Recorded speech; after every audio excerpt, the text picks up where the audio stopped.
You ask Tiger to solve. This deals with linear equations with one unknown. The final result is x equals negative 1463 over 158,600. Let's solve it step by step. Group all constants on the right side of the equation.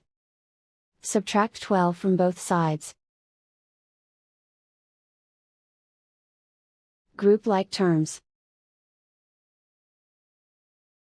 Simplify the arithmetic. Convert the integer into a fraction. Combine the fractions. Combine the numerators. Isolate the x. Divide both sides by 1300. Simplify the fraction.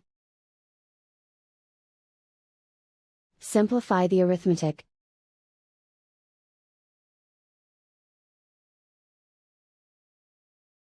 And so the final result is x equals negative 1463 over 158,600.